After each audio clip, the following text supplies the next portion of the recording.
Muy buenas noches, estamos ya en directo aquí en Canarias al Día. Es la hora del repaso de la actualidad aquí en Mírame Televisión. Me acompaña ya, como cada jueves hoy, en un programa especial que hemos tenido que adelantar por cambios en nuestra parrilla, en nuestra programación, al miércoles, Óscar Martín, el compañero periodista de Onda Cero en Canarias. Óscar, muy buenas noches. ¿Qué tal? Buenas noches, David. Buenas noches a todos los espectadores. Bueno, tenemos un programa cargado de contenido.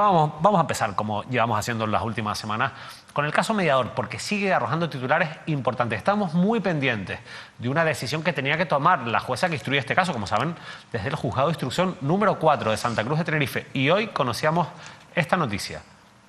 La jueza del caso Mediador acepta que PSOE, Partido Popular y Vox se personen en la causa, pero como una sola acusación. También ha admitido a la Asociación Unificada de Guardias Civiles y al partido local Fuerza Canaria, siempre y cuando las 5 partes lo hagan de manera unificada, conjunta y simultánea, según informó al mediodía de hoy el Tribunal Superior de Justicia de Canarias. Por tanto, habrá acusación popular, Óscar, en el caso Mediador. Eso sí, a ver cómo se van a poner de acuerdo partidos políticos tan distintos, incluso una asociación de guardias civiles. Efectivamente, había una incógnita en cuanto a aquellos que se habían presentado como acusación particular en este caso, bueno, y la decisión que iba a tomar la jueza instructora, la jueza del Juzgado de Instrucción número 4 de Santa Cruz de Tenerife. Y bueno, evidentemente, si hay que sacar alguna clave o lo noticiable, efectivamente, que por ejemplo Partido Popular, Partido Socialista y Vox, que planteaban efectivamente ser parte de este sumario, de esta causa, van a tener que compartir efectivamente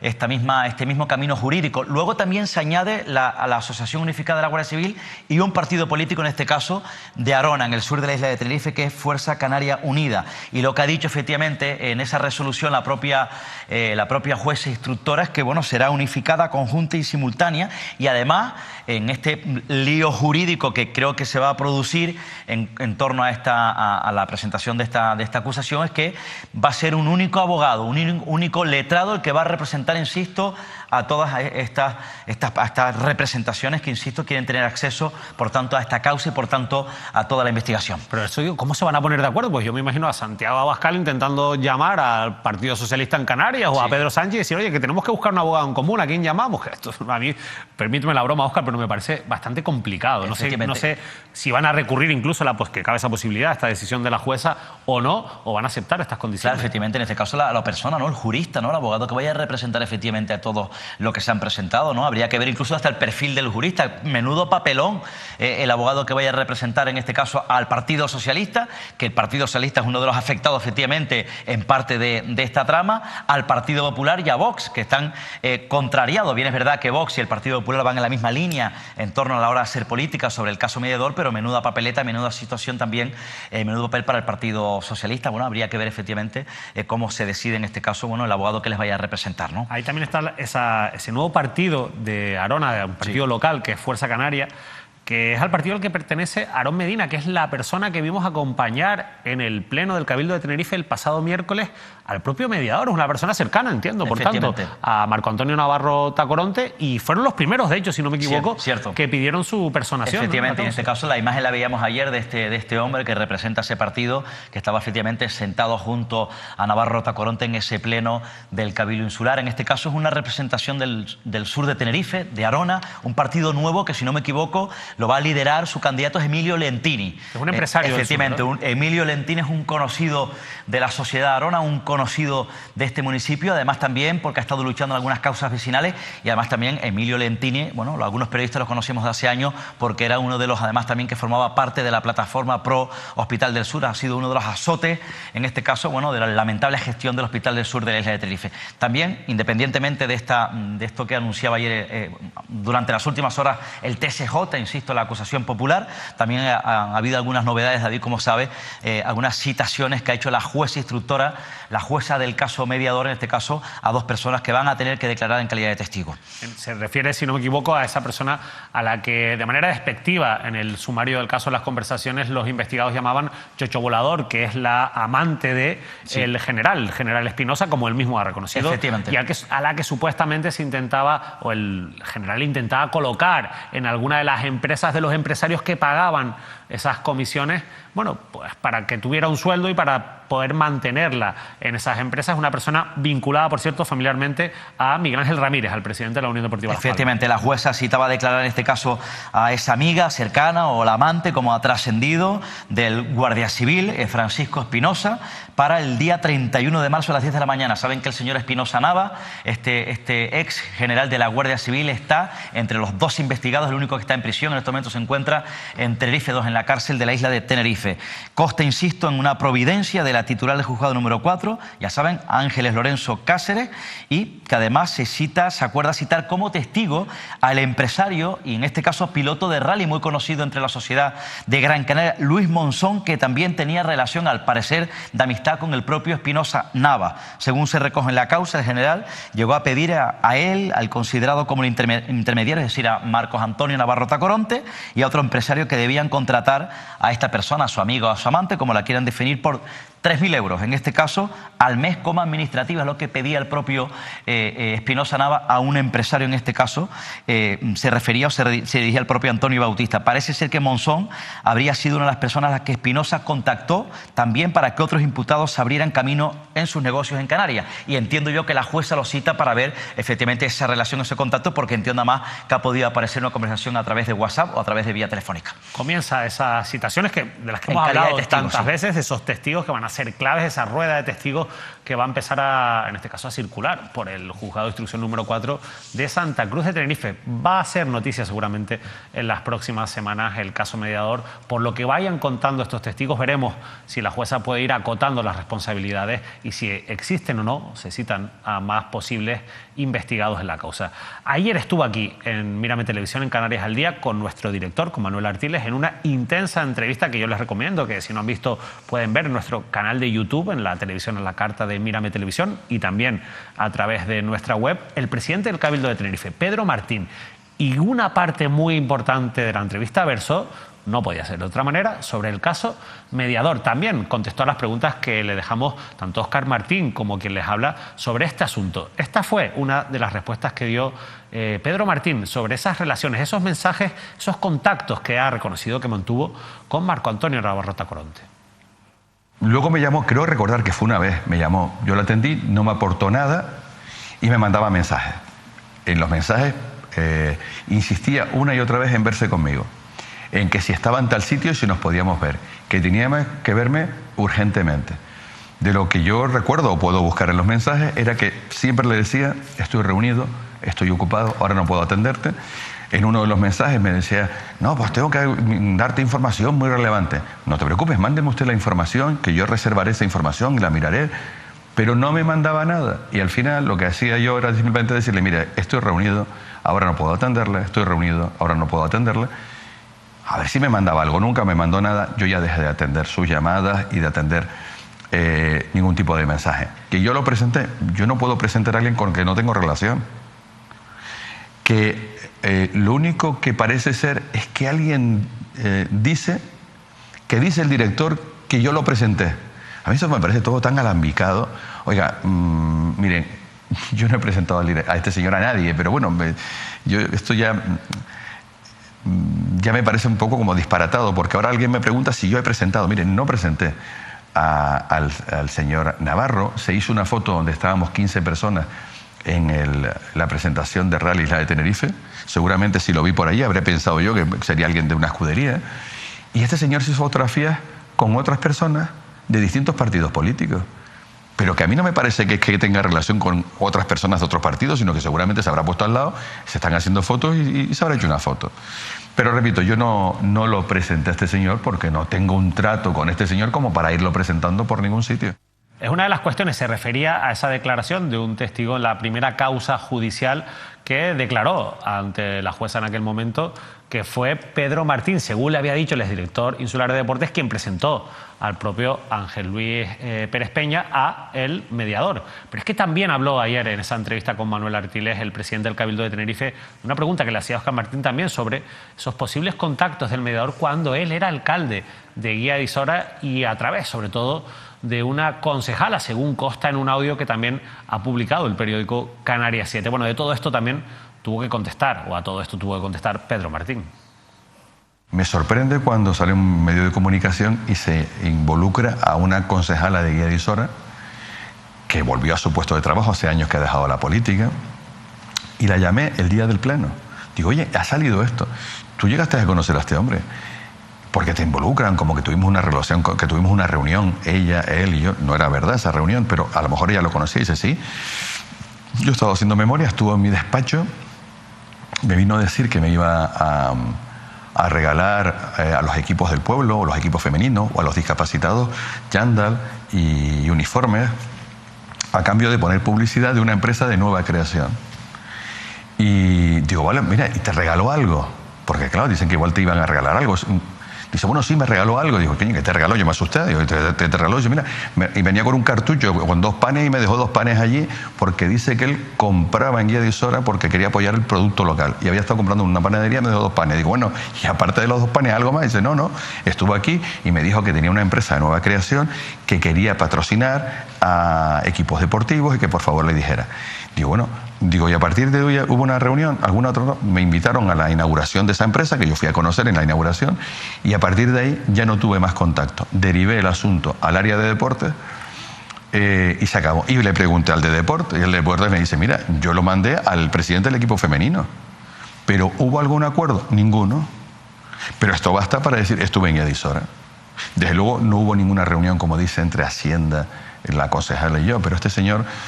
En fin, lo plantea así y creo que su manera de funcionar por los ayuntamientos en los que he estado, y he estado muchos, pues parece ser que siempre se presenta como alguien que te puede buscar una empresa que te ponga publicidad y que así los chicos del pueblo, los equipos femeninos, pues tengan uniformidad gratis.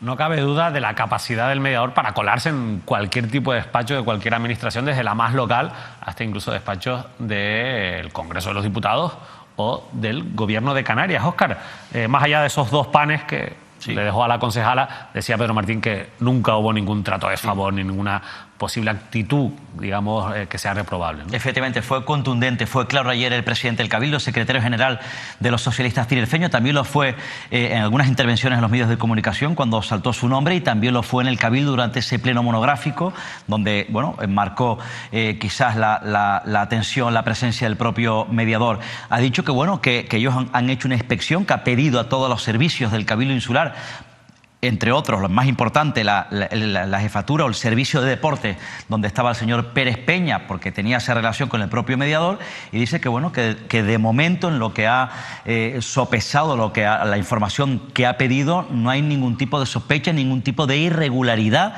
insisto, en los expedientes que tienen que ver, en este caso, con el área de deportes del Cabildo. Él, bueno, ha dicho además también, lo ha explicado varias veces, que, bueno, efectivamente tuvo ese contacto con Navarro Tacoronte en su despacho, ha dicho, ha confirmado que además se presentó sin cita y, bueno, el motivo, según explica el propio Pedro Martín, era, como ustedes sabrán, el propio mediador quería evidentemente tratar de infundir, en este caso, o de manchar la imagen del propio Pérez Peña. Bueno, el propio Pedro Martín le explicó, le pidió si había algún tipo de pruebas, no existió, hubo conversaciones en WhatsApp y al final la relación se quedó en el camino. Ahora bien, el propio Pedro Martín dice, según ha dicho el presidente del Cabildo, que, bueno, desde un primer momento no le dio confianza al propio empresario. Hay un momento en la entrevista con Manuel Artiles de Pedro Martín en la que también hace referencia a que él no le da la mano al mediador. ¿A qué se refería el presidente? Sí, porque él ha criticado la postura que está teniendo Coalición Canaria sobre este asunto, concretamente, en este caso, en el último pleno del Cabildo, donde él considera que lo que pretende Coalición Canaria es apuntar que el caso mediador está dentro de la institución, está dentro del Cabildo. Por eso decía el propio Pedro Martín que han pedido expediente y no hay nada, que nadie del Cabildo está investigado. Y él decía sobre el pleno, sobre la presencia de Marcos Antonio Navarro Tacoronte, que él, por ejemplo, refiriéndose a Coalición Canaria, lo que no haría es darle la mano al propio Navarro Tacoronte, y menos en un pleno. Decía que no le daba la mano a un individuo con ese historial delictivo. Vamos a ver ese momento en el que el pasado miércoles, en el pleno extraordinario sobre el caso mediador, Navarro Tacoronte saluda a uno de los consejeros de Coalición Canaria. Muy bien. Bueno, vamos. Así sale el amigo Pedro, ¿no?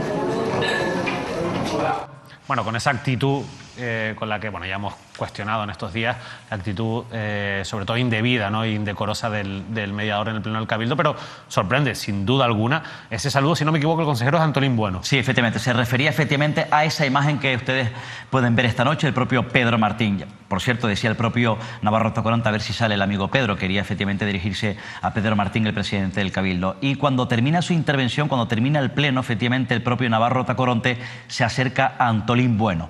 Le felicita por su intervención. El hombre, el señor consejero de Coalición Canaria, le da las gracias, ¿ven? Le da la mano, solamente faltó irse a tomar un café en los alrededores de la Plaza España. El Antolín Bueno, es importante su relevancia, su figura, porque es el portavoz del grupo de Coalición Canaria en el Cabildo Insular de Tenerife. Me parece esta imagen muy peligrosa, muy preocupante y lamentable desde mi punto de vista. La verdad que es curioso.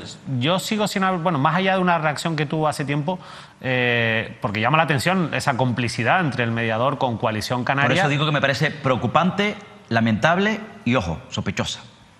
Sigo sin escuchar, no sé si tú lo has visto o no, que estás más pegado a la actualidad, Óscar, si alguien le ha preguntado a Fernando Clavijo por ese audio que se ha conocido en esa conversación con Domingo Fuentes Curbelo, en la que el mediador dice que él se ha reunido con Fernando Clavijo, porque hace semanas, yo sé que al principio del caso le preguntaron y Clavijo negó haber mantenido ningún encuentro, pero no sé si a raíz de ese audio... No he escuchado ninguna explicación, no he escuchado ningún posicionamiento, por lo menos una explicación, insisto, del propio senador de Coalición Canaria, candidato a la presidencia del Gobierno por Coalición Canaria. Bueno, sin duda seguirán saliendo más audios, seguiremos viendo nuevas imágenes. Estoy convencido de que el sumario del caso mediador va a seguir dando que hablar, sobre todo a raíz de que vayan desfilando, como decíamos, por el juzgado de instrucción número 4 de la capital tinerfeña, nuevos testigos y veremos si nuevos imputados. Nosotros cambiamos de asunto, vamos a hablar de la que es sin duda la noticia política de las últimas horas. Lo publicaba así el periódico Canarias 7 con este titular: Yaiza Castilla, la actual consejera de Turismo, no se presentará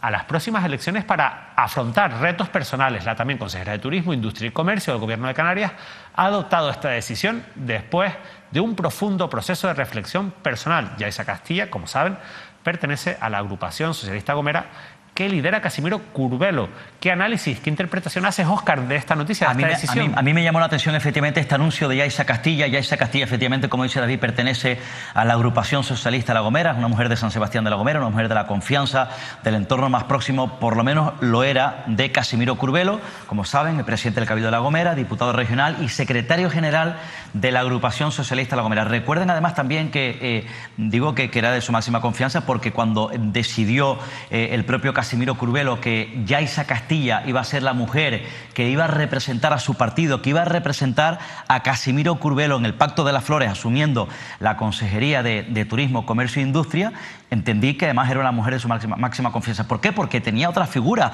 otras personas que podría haber elegido como representante de su partido en el gobierno regional, como por ejemplo Melody Mendoza, que es diputada regional, diputada de la agrupación socialista La Gomera en el Parlamento Regional, o por ejemplo Jesús Ramón Ramos, otro diputado de la agrupación socialista La Gomera, o también Fabián Chinea, que es el senador de su formación política por la isla de La Gomera. Tenía cierto abanico de hombres y mujeres jóvenes para, en este caso, darles la oportunidad de formar parte del Pacto de las Flores. Y decidió, se fijó, insisto, en Yaiza Castilla, que fue senadora, acaba de aterrizar en la política canaria, senadora también, insisto, por la isla de La Gomera. Yo entendí efectivamente en su momento, o entiendo en este momento, que ha sido o que es una de sus personas, una de sus perfiles de su mujer de más confianza en la agrupación socialista La Gomera. Yo, desde luego, me sorprende. Ella dice que termina un proyecto. Parece que en las últimas horas, ayer, lo transmitió a la agrupación socialista La Gomera, a los órganos internos del partido, a sus compañeros y compañeras de esta formación política de La Gomera, y a su secretario general, el propio Casimiro Curbelo. Parece que también le trasladó al propio Ángel Víctor Torres, el presidente del gobierno, que iba a terminar la legislatura, esta legislatura que está a punto de finalizar, como responsable del área de turismo. Insisto, yo la verdad que dispongo de poca información. Ella dice que bueno, que va a emprender un proyecto político, un proyecto profesional y personal. No es la primera vez que alguien deja la política para emprender algún que otro proyecto personal o laboral. Ella es abogada, si no me equivoco, experta en urbanismo, tiene experiencia en derecho, en su profesión. Pero bueno, yo no descarto además también que se haya mermado durante mucho tiempo, durante todo este tiempo, la relación. Insisto, es un punto de vista mío, una sensación mía, que se haya mermado la relación entre Yaiza Castilla y el propio Casimiro Curbelo. Al final no se nos escapa que ha estado en esta legislatura al frente de un área complicada, compleja, muy criticada además ella ha sido una firme defensora del actual modelo turístico de Canarias, de las políticas de las grandes patronales turísticas, de los grandes hoteleros. Por eso también ha sido muy criticada por diferentes colectivos, sobre todo por colectivos ecologistas. Ha estado en el punto de mira de las críticas en muchas ocasiones y no sé hasta qué punto ha hecho quizás de parapeto para no desgastar a la figura de Casimiro Curbelo, o incluso quizás, no sé hasta qué punto ella se ha podido sentir pues desamparada, ¿no? O sin la protección necesaria, porque insisto, ha sido muchas veces el centro de las críticas. También habrá que ver hacia dónde redirige su carrera profesional, porque estoy seguro que habrá mucha gente pendiente de saber dónde acaba Yaiza Castilla. Sí, efectivamente. Además también habría que ver efectivamente a Casimiro Curbelo. Entiendo que además el jefe de la propia Yaiza Castilla es el hombre fuerte en la sombra, porque no forma parte del pacto del gobierno, pero sí es el sello fundamental de ese pacto de las flores. Sin Casimiro Curbelo no hubiese un gobierno de las flores, un pacto de las flores, y a lo mejor puede darse la circunstancia, insisto, no tengo la información correcta, pero puede darse como alguna posibilidad, si vamos a tratar de concluir alguna o de extraer o de analizar en clave política, quizás a lo mejor ella, bueno, Casimiro Curbelo entiendo que le gustaría o le gusta tener cierto control, ¿no?, entre sus hombres y mujeres, y a lo mejor ella ya tuvo con la experiencia más libertad en su responsabilidad en el gobierno, y eso a lo mejor no pudo gustar al propio Casimiro Curbelo. O es verdad que ella también ha podido sentirse quizás presionada. Quizás tampoco le gustó, a lo mejor, digo yo, aquel nombramiento que contamos en su momento de Teresa Verastegui como viceconsejera, en este caso de Turismo del Gobierno de Canarias, porque yo estoy convencido que además también esas relaciones entre Yaiza Castilla y Teresa Verastegui, insisto, por algunas claves que manejamos, no son del todo buenas. En definitiva, yo creo que ha podido a lo mejor también aburrirse, cansarse y dar este paso. Ahora bien, yo quiero decir una cosa, para mí, desde el punto de vista mío personal, creo que la gestión de Yaiza Castilla al frente de este área, turismo, comercio e industria, por lo menos del turismo, pese a las adversidades, crisis Thomas Cook, cero turístico, pandemia, no ha sido mala la gestión, creo que ha sido buena, ¿eh?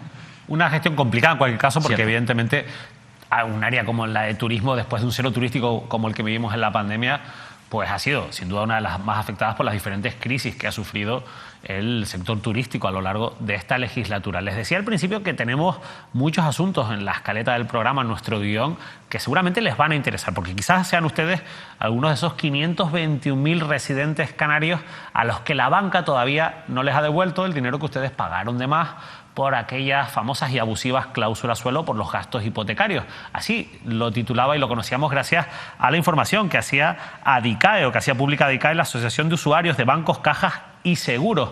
Lo titulaba así: la provincia, la banca debe aún a los canarios 1.200 millones por las cláusulas abusivas. ADICAE calcula que 521.000 personas en las islas siguen sin recibir la devolución del dinero que pagaron de más por las cláusulas suelo y los gastos hipotecarios. Vamos a intentar entender por qué se está produciendo esto y qué pueden hacer si ustedes son algunos todavía de los afectados que por diferentes motivos no han conseguido la devolución, insisto, de ese dinero que indebidamente pagaron de más. Para ello vamos a hablar con un representante de ADICAE, con Manuel Fajardo, a quien ya saludamos en directo a esta hora de la noche. Manuel, muchas gracias por atendernos. Gracias a vosotros, muy buenas noches. La verdad es que la noticia nos llamaba mucho la atención porque por la cuantía y sobre todo por el número de personas que todavía no han recibido la devolución, insisto, de ese dinero que pagaron de más indebidamente. ¿Por qué? Porque hemos llegado a este punto y todavía hay 521.000 personas que viven en Canarias que no han recibido, no han conseguido que les devuelvan ese dinero. Sí, porque a pesar de las miles de resoluciones en primera instancia, en audiencias provinciales, el propio Tribunal Supremo en su momento se pronunció sobre la abusividad de este tipo de cláusulas, tanto la cláusula suelo como la cláusula de gastos hipotecarios. A pesar de que está la ley, a pesar de que están esas resoluciones judiciales, pues bueno, hay alrededor de 225.000 demandas todavía en los juzgados que no se han resuelto solo en materia de cláusula suelo, y hay alrededor de los 500.000 afectados canarios que todavía están pendientes de que se devuelvan esas cantidades. Precisamente en esta última semana estamos hablando de la subida de los tipos de interés, del Euribor, y de cómo una familia media con hipoteca tiene que hacer frente a subidas de en torno a los 265, 270 euros, que son en torno a los 3.200 euros de más que tienen que pagar al año por su hipoteca. Pues bueno, desde ADICAE lo que denunciamos es que la medida más efectiva en este momento y que podría destinarse a familias con hipotecas sería el que desde las propias instituciones y desde la propia banca pues se propiciase la devolución de esas cantidades. Fíjense un poco a modo de ejemplo que para una hipoteca media de 150.000 euros a 25 años, ese encarecimiento en este momento sería de 3.200 euros. Pues bien, si esa familia tiene una cláusula suelo media del 3,25%, tendría derecho a que la banca le devolviese 13.500 euros. Yo creo que con eso podrían solventar de manera holgada la subida de los tipos de interés. Y creemos que sería la medida más efectiva destinada a familias con hipoteca. La verdad es que, Manuel, a mí hay una cosa que me llama la atención, porque un poco lo explicabas ahora. O sea, yo entiendo que es verdad que todavía sigue habiendo demandas que no están resueltas, pero que ya con las sentencias que ha habido en las diferentes instancias y sobre todo con la jurisprudencia que ha ido marcando en este sentido el Tribunal Supremo, se le va a dar la razón a esos usuarios que han demandado. ¿Por qué la banca, un poco lo que tú decías, no de motu propio no decide devolver ese dinero y dejar o quitarse ese marrón de encima? ¿Por qué quiere seguir ganando tiempo? Es algo que no termino de entender. ¿Tiene alguna posibilidad la banca de ganar en estos conflictos en lo que queda por resolver? Está claro que al final y en el largo plazo se va a dar la razón a los usuarios. Bueno, se ha dado ya la razón a los usuarios.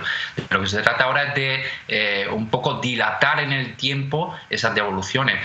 Ya hay una demanda colectiva de ADICAE, la famosa macrodemanda de ADICAE, que está en el Supremo, que fue llevada por la banca al Tribunal de Justicia de la Unión Europea de manera injustificada, solo por dilatar unos meses más la resolución definitiva. En un primer momento nosotros hacíamos un cálculo de que siempre alrededor del 30% de los afectados nunca optan por demandar a su banco, por reclamar a su banco la devolución en este tipo de casos. Entonces, con eso es con lo que juega la banca, el evitar que haya una serie de afectados, de usuarios que nunca opten por reclamar a su banco. Hay varias cosas que quiero aprovechar ya que te tenemos aquí para preguntarte, porque también he visto cómo desde ADICAE han denunciado abusos por parte de los bancos en las ofertas hipotecarias y han pedido incluso que intervenga la Comisión Nacional del Mercado. Entonces, ¿qué está pasando también, digamos, con esos abusos en las ofertas hipotecarias?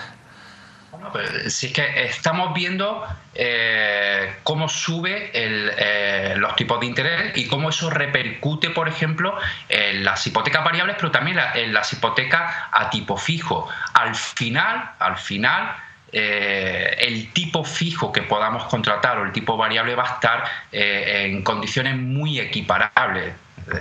La cuota que vamos a tener que pagar al final todo va a ser muy parecida, con independencia de que optemos por la hipoteca variable, la hipoteca fija, la hipoteca que se nos ofrece desde ING, BBVA o Santander. En definitiva, lo que nosotros denunciamos y pretendemos hacerlo ante la Comisión Nacional de Mercado y la Competencia es que ha habido un pacto entre la banca para acordar esa subida de tipos de interés. Un acuerdo entre los bancos para... Claro, eso yo entiendo que no se puede permitir, ese pacto, digamos, entre las entidades financieras, ¿no? Sería contrario a la competencia en el mercado, desde luego. Pero desde luego que los datos que nosotros tenemos nos hacen pensar que efectivamente hay un pacto entre los propios bancos para ofrecer ese tipo de interés a los usuarios. Lo cierto es que, viendo los datos que ustedes también han dado, estaba viendo que más o menos la subida del Euribor le puede costar en la hipoteca de media a un ciudadano 3.000 euros más al año. Claro, realmente da la sensación de que el usuario está completamente indefenso ante algo así. ¿Qué pueden hacer las personas que nos están viendo y que dicen, oye, es que yo ya pasé incluso la crisis de 2008, que lógicamente el Euribor tuvo mucho que ver y los tipos de interés, ahora de nuevo estoy volviendo a pasar por esta crisis, ¿qué puedo hacer? Sí, es que le estamos diciendo que para una hipoteca media la subida anual sería en torno a los 3.200 euros. Una situación, desde luego, muy complicada para las familias que además tienen que asumir subida en la factura de la luz, en el combustible y en la cesta de la compra. La respuesta del gobierno, pues bueno, ese pacto con la banca, consensuado con la banca, en el que se recoge una serie de medidas en un nuevo código de buenas prácticas. Nosotros entendemos que ese código de buenas prácticas es totalmente insuficiente. Primero porque no va a llegar a un número de usuarios amplio. Fíjense que en Canarias, por ejemplo, y durante el mes de enero empezó a aplicarse estas medidas del código de buenas prácticas a partir del 1 de enero, pues se han tramitado poco más de medio centenar de solicitudes. Y si nos vamos al año anterior, a 2022, durante los primeros 6 meses no se tramitaron sino solo 218 solicitudes. Entonces no es efectivo, no es efectivo este código de buenas prácticas, y desde luego la situación en la que se encuentra la familia es de total indefensión. Optar por una hipoteca a tipo fijo, a tipo variable o tipo mixto no le va a sacar o no va a suponer una mejora en la situación del usuario. Es importante ese último dato que das, Manuel, el hecho de que pues, mucha gente a nosotros nos lo pregunta, ¿no? Y se lo pregunta, entiendo, de, bueno, pues, ¿qué es lo que tengo que hacer? Ya de por sí, acceder a una hipoteca en el día de hoy es completamente, para muchas familias, inaccesible, pero como están los alquileres, pues bueno, pues hay gente que se lo plantea y pregunta, oye, ¿es mejor que me vaya a un tipo fijo teniendo en cuenta cómo están los tipos de interés? Desde AICAE entiendo que lo que dicen es que no, que al final a medio y largo plazo el abuso va a ser el mismo o lo que se va a pagar de más es lo mismo, parecido. Desde luego que una familia con una hipoteca de 150.000 euros que ya ha amortizado la mitad del capital, pues yo entiendo que no le interesa cambiar su hipoteca a tipo fijo, más si se va a encontrar con tipos fijos que rondan el 3,5-4%. Posiblemente esta situación de tipos altos sea temporal, coyuntural, luego atarse a una hipoteca de año a un tipo fijo del 3,5-4%, yo entiendo que es una locura, cuando posiblemente dentro de 2 años se reajusten los tipos de interés y nos encontremos con tipos en torno al 2%, que sería lo lógico. Una última cuestión, que también lo nombrabas antes, Manuel, esa macrodemanda que ustedes presentaron y que en su momento, el verano pasado, si no me equivoco, sorprendentemente, el Tribunal Supremo, en vez de resolver, pues dio, como se suele decir, pues una patada hacia arriba y la elevó al Tribunal de Justicia de la Unión Europea. No sé si ya tienen alguna previsión de cuándo puede fallar el Tribunal Europeo sobre esa macrodemanda, que al final va a ser también fundamental. Es complicado aventurar plazos, pero sí que es verdad que tenemos una resolución primera instancia en la que se está dando la razón a los usuarios, tenemos una resolución en la audiencia provincial en donde de nuevo se está dando la razón a los usuarios, se contempla la abusividad de este tipo de cláusulas. Ya se acudió en un primer momento al propio Tribunal de Justicia de la Unión Europea y el Tribunal de Justicia de la Unión Europea corroboró la abusividad de este tipo de cláusulas. Luego no se entiende que desde la banca y desde el propio Tribunal Supremo se eleve una nueva cuestión prejudicial cuando estamos ante una situación que está más que decidida, clara y es meridiana. Luego lo que procede ya es obtener una resolución firme, definitiva y que pasemos a ejecutar la sentencia y puedan beneficiarse la totalidad de los usuarios con hipoteca. En cualquier caso, esperemos que sea solo cuestión de tiempo y que finalmente, aunque sea tarde, pues llegue la devolución de ese dinero para 521.000 canarios que todavía están esperando y que sin duda lo necesitan ante una situación de inflación y de subida de precios como la actual. Manuel Fajardo, desde AICAE, muchísimas gracias por atendernos. Gracias a vosotros. Este es uno de los grandes problemas, las hipotecas por las nubes, el acceso a la vivienda, Óscar. Sin efectivamente, duda, les preocupa muchísimo a la gente. Un episodio, efectivamente, un episodio de ejemplo de abuso de la banca, ¿no? Hablaba además también que trata de dilatar. La banca siempre exige, pero no corresponde cuando tiene que corresponder. Por cierto, me manda un mensaje ahora a través del WhatsApp, un buen conocedor de esta situación concreta, un buen conocedor además del funcionamiento de la banca, ex empleado de la banca, me dice, como dato para aportar, hay un montante importante de ese importe que los bancos han destinado hipotecas de demandantes que en ese momento estaban impagadas y el banco optó por destinar el dinero a abonar a la deuda pendiente. Me cuenta como dato para aportar, insisto, un buen conocedor de este tipo de situaciones y perfecto conocedor de la banca. La banca siempre gana, en este caso con las cláusulas suelo no ganó o no ha ganado en los juzgados, pero sí que sigue ganando tiempo y todavía, insisto, pues, ahí lo ven, 521.000 canarios que todavía no han recibido la devolución de ese dinero que pagaron de manera indebida, que pagaron de más. Vamos ahora a hacer una parada en la isla de Gran Canaria con dos noticias que veíamos en los últimos días y que la verdad es que nos sorprendían muchísimo, sobre todo porque este tipo de cosas puedan seguir ocurriendo a nuestro alrededor. Vamos a ver primero este titular de Mírame Televisión, de nuestra web. 4 detenidos en Telde por explotar a trabajadores extranjeros. Las víctimas, principalmente venezolanos, solo recibían comida y alojamiento en infraviviendas a cambio de su trabajo. Estamos hablando, bueno, Óscar, la verdad de que algo que llama muchísimo la atención, como además, en este caso, estamos hablando de migrantes venezolanos que tienen unos vínculos muy fuertes con nuestra tierra, ¿no? Y 4 detenidos en Telde por explotar a estos trabajadores. A mí me parece lamentable que se sigan produciendo episodios tan terroríficos, tan tremendos y repugnantes como estos, ¿no? Yo creo que, además teniendo efectivamente, como dice, esa clave, ¿no? Venezolanos con la vinculación, la fraternidad que existe entre los canarios y los hermanos, como se dice, ¿no? De la octava isla, ¿no? Y sobre todo porque al final aquí hay... O sea, es mucho más difícil para una persona, un migrante que viene, que no conoce el idioma, que no tiene contactos, pero aquí hay muchas personas que tienen vínculos, efectivamente, gente hay organizaciones, hay asociaciones. Efectivamente, por la vinculación que tiene directa. De hecho, bueno, sin ir más lejos, la reciente visita del presidente Torres, presidente de Canarias, a este tipo de destinos. Ahora hay una delegación también del Partido Socialista Canario en Venezuela. Los políticos canarios van a visitar a Venezuela, ¿no? Como ejemplo, lo digo, de esa fraternidad, esa vinculación que todavía existe, ¿no? Y aquellos que retornan a esta comunidad autónoma tienen vínculos familiares, tienen conocidos, y efectivamente hay colectivos, asociaciones que los protegen. A mí me parece esto tremendo, este tipo de delitos, y me parece perfecto esta detención por parte de las fuerzas de seguridad, y hay que ser impecable efectivamente en este tipo de actuaciones. Tiene que ser impecable la policía, y que tiene que ser además también impecable la aplicación de la ley en cuanto a la explotación de inmigrantes. Sí, la verdad que es fundamental ahí también que el peso de la ley caiga sobre estas personas. Veremos qué recorrido judicial tiene este asunto, pero otra noticia, otra parada que hacemos en Gran Canaria que también nos ha sorprendido muchísimo. Tiene que ver con el municipio de Agüimes y con una asociación del municipio de Agüimes que traficó de forma ilegal con 482 perros de Gran Canaria.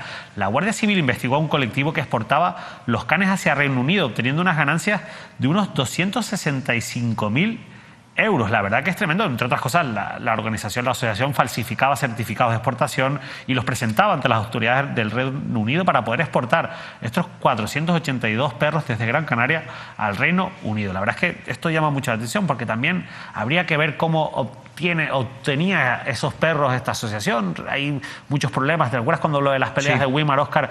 Cómo cayó un veterinario, ¿no? Por ejemplo, claro, ¿no? Había gente implicada y muchos perros eran robados a sus dueños para después usarlos para las peleas. Aquí, bueno, habría que ver, insisto, si eran criados, si no lo eran. ¿En qué consistía efectivamente la trama, no? Pero en cualquier caso, tremendo, y una muy buena actuación, en este caso, de la Guardia Civil. Sí, efectivamente, habría que ver los datos concretos, específicos de cómo funcionaba una trama. Esto es una trama, efectivamente, que en este caso, bueno, hace negocio ilícito con animales, ¿no? Y bueno, en este caso también ha actuado perfectamente la Guardia Civil. Repito, esto se asemeja efectivamente a algunas de las claves de aquello que ocurrió, con un veterinario incluso implicado, ¿no? Con gente implicada en aquella famosa caso terrible de peleas de perro en Weimar, en el sur de la isla de Tenerife. Entiendo más también que bueno, hay que aprovechar para animar efectivamente a que aquellas plataformas, aquellos colectivos que siguen luchando para acabar por fin, para primero señalar a aquellos que hacen negocio ilícito, aquellos que cometen delitos con los animales, pero evidentemente las plataformas en defensa de los animales para evitar este tipo de situaciones, sobre todo también porque además todavía se siguen produciendo lamentablemente en Canarias casos de maltrato animal. Sí, son casos de maltrato. Al final esto no deja de ser un maltrato, este tráfico de animales. Muchos de los perros se cree o se tienen indicios de que procedían del albergue también municipal, y claro, al final eso porque llegan a estas circunstancias, a ese escenario, probablemente en un recorrido de pasado de maltrato, ¿no? Claro, pero al final también hay que saber a quién se le dan los perros cuando se producen esas donaciones. Claro que todos queremos que se adopte, ¿no? Que los perros no se compran, ¿no? A mí una de las cosas que me llamaba la atención del discurso de Pedro Martín, cuando lo señalaba el mediador como que le habían regalado unos perros por parte del Ayuntamiento de Weimar, que él niega rotundamente. Él decía que sus perros se los había comprado. Bueno, nosotros animamos a que la gente no compre perros, sino que los adopte. Pero también desde los albergues, de las asociaciones asociaciones hay que tener cuidado con a quién se le da. Tiene que haber mayor control. Y en este caso, efectivamente, los responsables de los albergues y mayor control de las instituciones, de los ayuntamientos y de los cabildos. Yo recuerdo que hablar con Yajaira Tobar de ADEPAC y decir ella que ellos son muy exigentes con las personas que vienen a adoptar perros, aunque ellos tienen allí, pues evidentemente están sobresaturados en sus instalaciones, magníficas instalaciones, por cierto, las que tiene ADEPAC en el municipio del Sausal, pero claro que ellos son muy exigentes, no le dan los perros a cualquiera, y eso yo creo que es importante, porque después a lo mejor detrás de esa intención o de esa adopción, pues hay una intención de hacer negocio. Situaciones como esta, efectivamente. Bueno, en cualquier caso también haremos un recorrido. Y por eso después del caso judicial tremendo de las peleas de perros en Güímar, luego hubo un antes y un después, porque fueron más cuidadosos, en este caso también las protectoras de animales, ¿no? Sí, y además fueron bastante rigurosos en aquel momento para ver dónde paraban efectivamente muchos de los animales que evidentemente, bueno, pues fueron víctimas de este tipo de situaciones, ¿no? Lo triste es que el Código Penal se sigue quedando demasiado débil. Bueno, lo vimos judicialmente, cómo acabó el juicio de aquellos que estuvieron efectivamente acusados por esas peleas de perros, ¿no? Llegando a un acuerdo con la Fiscalía para evitar entrar en la cárcel. Claro. Y bueno, la verdad es que un final mucho más flojo de lo que esperábamos, teniendo en cuenta los hechos que estaban probados y que se probaron incluso también en sede judicial. Nosotros nos vamos a publicidad unos minutos para que nuestros anunciantes también tengan su espacio aquí en Mírame Televisión, y volvemos con más asuntos. Vamos a irnos a dos islas, a La Palma y a Fuerteventura. También haremos parada en Tenerife y otros asuntos de actualidad. No se lo pierdan.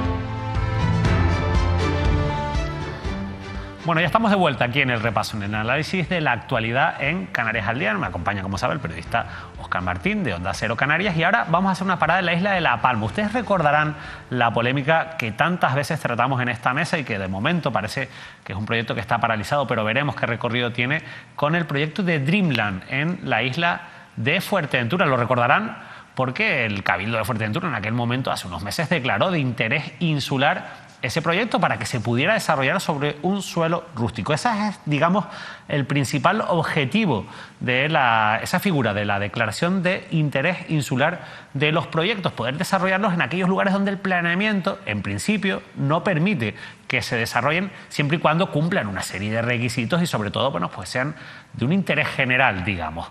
En el caso de Dreamland, según el Gobierno de Canarias, parece que no se dan esos requisitos, aunque, insisto, lo aprobó el Cabildo de Fuerteventura, esa figura del interés insular que proviene de la ley del suelo, que permite la ley del suelo que aprobó en 2017 el Parlamento de Canarias, impulsada por Coalición Canaria, pero que los partidos que forman el Pacto de las Flores no han derogado. Por tanto, sigue vigente a partir de la polémica. Bueno, pues por esa puerta de entrada de grandes macroproyectos turísticos se ha vuelto a colar un nuevo macroproyecto turístico, en este caso en la isla de La Palma. Fíjense, vean este titular: La Palma de Atlántico hoy. La Palma declara el proyecto de resort con campo de golf de interés insular.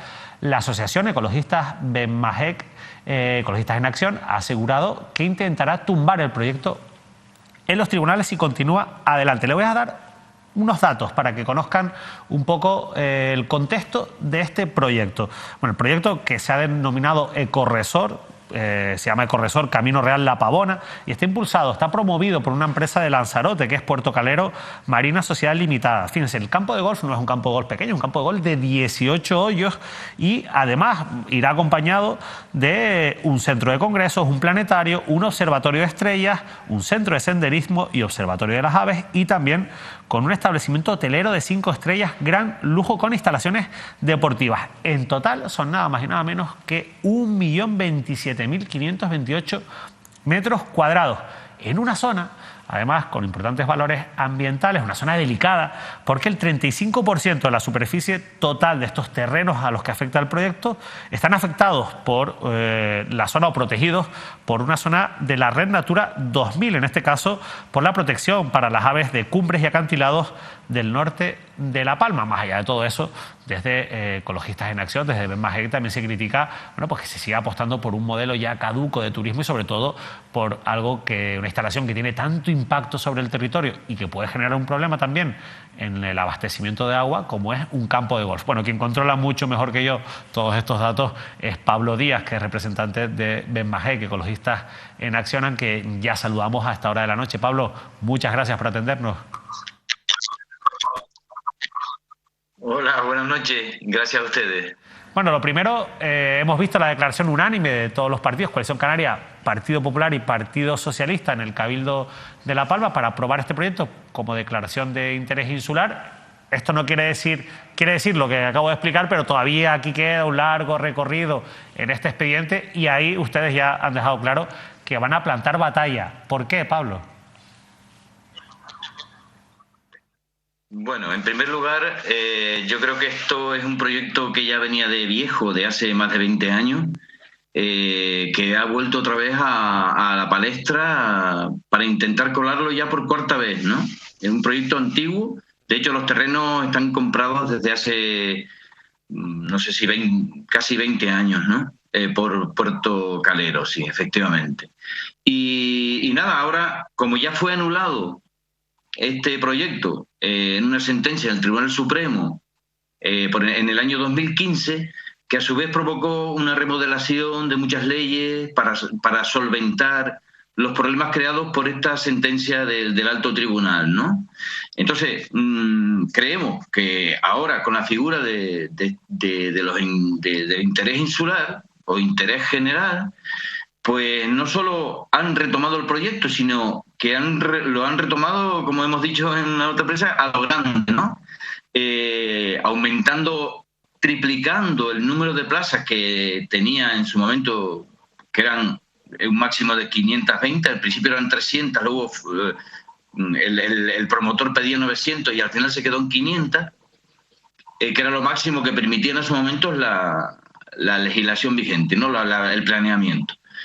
Pero claro, con la salida de la nueva ley, de la mal llamada ley de las Islas Verdes y con la nueva ley del suelo, pues permite este tipo de figuras de interés insular o de interés general, estructurante, y ahora encima con la excusa esta que ya nos tiene un poquito cansadas de la excusa del volcán, ¿no? Que la emergencia, que La Palma tiene que resurgir.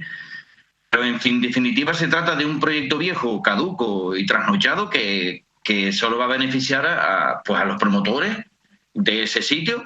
Es una operación urbanística de alto nivel, con todavía con mucho camino por recorrer. Y sí, nosotros vamos a plantar batalla a nivel social, a nivel popular, porque aquí la gente en La Palma ya en su momento dijo, y por eso se ganó la sentencia también, ¿no? Pero la sociedad palmera se manifestó claramente y mayoritariamente en contra de este tipo de proyectos de campos de golf en una isla como la nuestra, ¿no? Con un alto valor natural rústico, con un potencial agrícola muy grande, y con un agua, que tenemos agua en La Palma, pero que también tiene problemas de abastecimiento también, ¿no? Y las sequías, bueno, una serie de cosas que para Ecologistas en Acción es una auténtica aberración legal, social, medioambiental y de todo tipo, que esto se haya declarado de interés insular y que no les haya temblado el pulso a la hora de apretar el botón para la votación que se produjo el lunes en el Pleno, y que tuvimos la oportunidad, gracias al reglamento de participación ciudadana, de intervenir con una intervención de la compañera Estrella Monterrey que ha sido muy rigurosa, dando datos delante de todos los consejeros que estaban allí, y que ni siquiera hubo un más mínimo atisbo de duda ni nada, sino ya tenían el voto preparado y esto estaba decidido ya desde hace más tiempo, ¿no? Entonces, creemos que esto no acaba sino de empezar. Esperaremos a la resolución definitiva del Cabildo y emprenderemos las acciones que estimemos oportunas. Insisto, el expediente todavía tiene un largo recorrido. Veíamos lo que ocurría, lo ponía de ejemplo con Dreamland en Fuerteventura, como ahora el gobierno de Canarias ha dicho que no considera que no es viable. Veremos cómo se informa en los diferentes trámites. De hecho, el proyecto tiene que salir ahora a exposición pública, pero hay dos cuestiones que preocupan y mucho. Una es el campo de golf, obviamente, por el terreno, la superficie amplia que ocupa y sobre todo por el consumo del agua, ¿no? Es algo que ustedes, en lo que insisten mucho, desde la patronal palmera, lo que han dicho es que esto se va a solucionar a través de la construcción de un embalse de unos 50.000 metros cúbicos. Yo entiendo que a ustedes esta solución que se aporta desde la parte empresarial no les convence para justificar este campo de golf. Mira, no, porque realmente todavía ni siquiera ese embalse está ni siquiera incluido todavía en el plan hidrológico. Es una idea que estaba prevista desde hace ya tiempo, desde el 2011, pero era un embalse que era para regadío. O sea, en principio la vocación de ese embalse, o como todos los embalses, es para el consumo agrícola o para el consumo humano si es necesario, ¿no? Y ahora, pues ese proyecto, que si se ve en los planos el proyecto de embalse, en los planos del proyecto del campo de golf, está dentro del propio proyecto, ¿no? O sea, de repente aquí ha habido un cambio con respecto a este proyecto de embalse, y como apareció el proyecto del campo de golf, imposible, no hay suficiente agua preparada. Sobre todo, no solo agua puede haber, pero cómo viene y de dónde viene. Ese va a ser el gran problema. Estamos hablando de que el campo es un campo de golf que necesita 200.000 metros cúbicos de agua al año. No solo para el campo de golf, y otros 100.000 metros cúbicos para las instalaciones y de las hoteleras y todas las instalaciones que vienen añadidas, que no son pocas. Estamos hablando de que hay villas de lujo, de superlujo, y cada villa de lujo contempla una piscina particular. O sea, que estamos hablando de 54 piscinas individuales, no pequeñas, sino para el uso, el disfrute de cada turista de ese complejo, y una gran piscina de 50 metros, ¿no? Ya más de uso más común. Aparte de todo el gasto que supone. Entonces, la misma consejera de Coalición Canaria, Nieves Lady Barreto, al final la única intervención que tuvo, fue para decir que sí tendrían que ver el tema del agua, porque es lo más complejo que va a pasar ahí. Entonces, está clarísimo que esto va a provocar una tensión aún mayor de los problemas que ya hay en La Palma de abastecimiento, porque cabe recordar que La Palma, aunque sea calificada como la isla que más agua tiene, los episodios de sequía persistente y del régimen de lluvias que ha cambiado está propiciando que las restricciones en regadío en épocas estivales sea cada vez mayor, y por lo tanto nos parece como una cosa insultante que ahora se pretenda acaparar toda esa gran cantidad de agua en detrimento de la agricultura, de esa zona que ha aumentado en los últimos años. Y a esto hay que decir que en el proyecto han puesto un mapa agrícola del año 2002, o sea, un mapa agrícola de hace 20 años.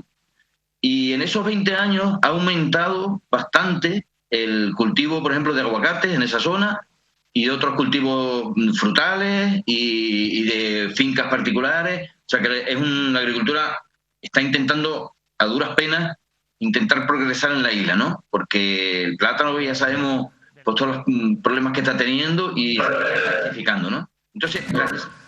No cabe duda del valor agrícola de la zona, pero también ambiental. Te va a preguntar ahora el compañero Oscar Martín, que es periodista, además es palmero, de Onda Cero Canarias. Sí, señor Díaz, muy buenas noches.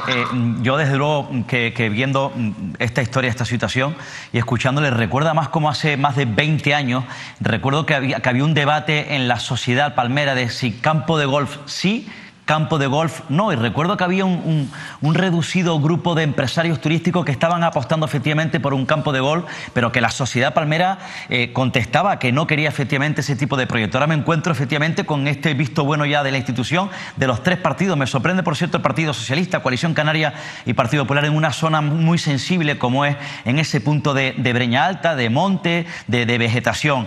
Y además, por otro lado, ahora le pregunto acerca de la hoja de ruta. Hablas efectivamente, La Palma tiene un problema de sequía, tiene un problema de abastecimiento de agua. Y además, ¿en qué momento tan oportuno, ¿no? Plantear un debate de este proyecto? Habría que ver incluso el perfil, si el perfil de este proyecto hotelero es el perfil que requiere o no La Palma, ¿no? El que necesita La Palma para impulsar turísticamente la isla, que bien que le hace falta. Pero me gustaría saber qué están pensando en este caso desde el sector primario, un sector primario en la Isla Bonita, Pablo, que lo conoces perfectamente, que está tocado, que está golpeado. Y me gustaría saber en este escenario, en este punto, qué estarán pensando también gran parte de la sociedad palmera, por ejemplo, del Valle de Aridane, que tiene un problema, que está sufriendo un problema grave de vivienda, Independientemente de este análisis que comparto contigo, Pablo, insisto, a mí me parece esto tremendo, terrible. ¿Cuál es la hoja de ruta que están ustedes preparando? ¿Qué tipo de acciones y de protestas van a protagonizar? Pues bien, yo ahora mismo lo que tenemos que hacer, quiero corregir, no solo estamos hablando de que se estaban proponiendo, lo que se estaba proponiendo en La Palma hace años eran 5 campos de golf, que afortunadamente el plan territorial fue anulado por el Tribunal Supremo, ¿no? Se desechó la idea del golf en la isla con un apoyo mayoritario de la población. Eso es una verdad y está documentado, además en miles de alegaciones que se presentaron, ¿no? Pero bueno, la hoja de ruta ahora, yo creo que la gente, las personas que se dedican a la agricultura tienen que estar preocupadas, porque si ya están teniendo problemas de abastecimiento, en verano las zulas se están cada vez costando más en el tiempo, el agua se ha encarecido también. Las galerías, precisamente 2 galerías que nombran en ese proyecto como posible fuente de abastecimiento, hay informes de la comunidad de regantes de las Breñas y del propio Consejo Insular de Agua, que esas galerías están secas. No se puede, de ahí no se puede ya sacar agua, ¿no? Estamos hablando de que hay que hacer una serie de infraestructuras nuevas para llevar el agua a ese embalse de ahí. Mientras tanto, en el valle, como bien dice, hay más problemas todavía, mucho más serios que en esta zona este, que es más húmeda y con más lluvias que en la zona del valle. Entonces, ¿la hoja de ruta cuál es? Yo creo que primero informarnos bien, porque este proceso que ha habido en el Cabildo de exposición pública de la toma en consideración del interés insular de todo esto, pues no ha sido con la transparencia y el procedimiento más adecuado. Al principio nos encontramos que en la página, en la sede electrónica del Cabildo, no se podía ver el proyecto, solamente había 2 folios para explicar que querían llevar a pleno este proyecto para declararlo de interés insular. 2 folios, o sea, sin ningún tipo más de información. Luego, poco a poco, fue apareciendo el proyecto y pudimos comprobar la gran barbaridad que supone este proyecto, ¿no? No nos explicamos cómo puede considerarse. Yo me gustaría que alguien definiera lo que es interés insular o interés general. La agricultura es interés general. Solucionar ahora mismo los problemas graves que tiene de vivienda, no solo a las personas afectadas por el volcán, que es lo más grave y más acuciante ahora mismo, es de interés general. El problema de las viviendas vacacionales que está provocando que la gente joven o que los alquileres en La Palma se hayan puesto por las nubes, o sea que en La Palma ahora mismo conseguir una casa barata de alquiler de una habitación o un pequeño estudio por menos de 600 euros es imposible. Que se lo pregunten a los afectados del volcán que trataron efectivamente de buscarles en este caso en otros municipios alguna vivienda para poder sobrevivir y los precios de alquiler han disparado. Es decir, hay pocas viviendas y las pocas viviendas que hay, el alquiler están disparatados. Eso ocurre en otras islas, pero lo que está ocurriendo en La Palma es tremendo porque además desgraciadamente hay personas que se aprovechan de las desgracias de los demás. Pero para ir terminando rápidamente, Pablo, muy rápido, ¿cuándo va a ser la la primera acción de protesta, la primera movilización? Bueno, en principio lo que estamos pensando hacer es, por ejemplo, reunirnos con todas las personas que todavía no han vendido sus terrenos en el campo de golf. Esas personas les hemos dicho que estén tranquilas porque esto no va a suponer que en el caso de que quieran expropiar y que este interés insular siga adelante y empiecen un proceso de expropiación forzosa, creo que la primera acción va a ser que todas esas personas se mantengan firmes y se movilicen y se nieguen a este tipo de expropiación forzosa vamos a ver en qué marco legal se encuentra, ¿no? Otra acción que vamos a ver es, después de estudiar el expediente, ver qué encaje jurídico, que eso estarán los abogados ya pendientes de encaje jurídico, porque esto es un lío jurídico muy grande, que si la ley del suelo, que si la ley de Islas Verdes, que la legislación europea, o sea, va a ser un lío jurídico que vamos a ver cómo lo encaja. Eso tendremos que ver el expediente al final cómo queda. Y vamos, creo que la movilización ya se está produciendo. Este tipo de noticias ha corrido como la pólvora y la gente dice, pero ¿cómo van otra vez a rescatar, a resucitar los campos de golf en La Palma? Nadie se lo cree. Solo se lo creen el grupo pequeño de empresarios y los consejeros y consejeras que han votado con 6 ausencias en el pleno, parecido a lo que pasó en Fuerteventura, pero en este caso nadie votó en contra, ¿no? Todos votaron sumisamente a favor, y el día anterior hubo una nota de prensa de los promotores y empresarios de La Palma diciendo que por favor a los políticos que votaran a favor de este interés insular. Entonces, esto nos parece que creo que va. Hay sintonía, Pablo, entre en este caso la patronal empresarial y los 3 grupos con representación en el Cabildo de La Palma. Nos tenemos que despedir ya, Pablo. Nosotros vamos a hacer un seguimiento muy de cerca de todo este asunto, del recorrido que tenga. Hemos visto, insisto, como la protesta social también ha provocado que en otros casos, en otros grandes proyectos, nos viene a la cabeza el caso de Cuna del Alma en el sur de la isla de Tenerife, pues haya hecho cambiar de opinión a las administraciones públicas. Veremos si es el caso de este asunto también, de este gran macroproyecto turístico, y muy pendientes también de una clave que tú dabas también antes, que es el tema de la legislación europea, porque al afectar a una parte, a un porcentaje del proyecto, a una zona de la Red Natura 2000, por lo que nosotros sabemos de la legislación europea en este sentido, difícilmente puede tener encaje, y difícilmente, con la posición que está teniendo ahora mismo muy rigurosa Europa con este tipo de proyectos, va a tener en este caso la bendición, insisto, de la Comisión Europea. Pero bueno, de todo esto tendremos que hablar en otro día. Pablo, de verdad, muchísimas gracias por habernos acompañado. Pues muchas gracias a ustedes por la oportunidad que nos han dado. Volveremos a hablar. La verdad que un asunto, Óscar, que seguramente va a traer movilizaciones y que va a dar que hablar. Ya en las redes sociales están muy activas sin lugar a dudas, con todo esto, y veremos en los próximos días. Se reactiva el debate, efectivamente. Yo decía de un campo de golf.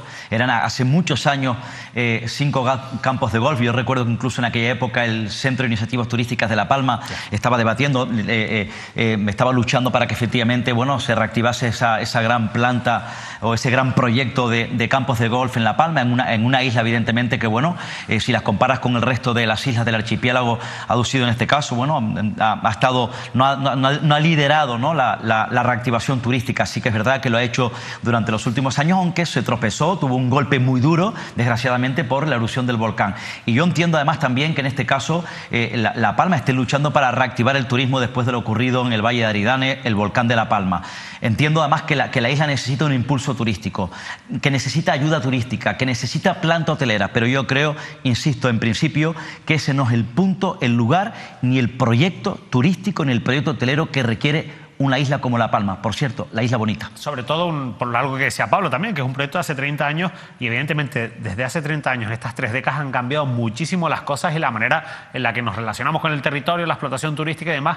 ¿Hasta qué punto un proyecto hace 30 años es lo que necesita ahora La Palma? Además, con esas necesidades que tú hablabas de vivienda y de gente que todavía no se ha recuperado. Efectivamente, ¿no? Y comparar efectivamente, La Palma, como saben ustedes, vive del sector primario. La Palma vive del sector platanero, un sector que se ha visto tocado, casi hundido, si es que no está del todo, sobre todo en el Valle de Aridane, pero que evidentemente también se ha tratado de compensar, de diversificar la economía con el turismo. Entiendo además también que algunas intenciones tratan, algunas cabezas pensantes de la isla, de apostar de manera, arriesgada, pero de manera contundente por proyectos de este tipo. Pero, insisto, creo que esto es un debate que hay que analizarlo de manera sosegada y, evidentemente, los gestores de La Palma tienen que tener mucho cuidado con este tipo de apuestas. Veremos al menos si por lo menos se produce ese debate, porque de momento no lo ha habido, como ya ocurrió en Fuerteventura. El debate se produjo después de la aprobación de la declaración de interés insular. Como se suele ocurrir con estas cosas, se empieza la casa por el tejado y después pasa lo que pasa.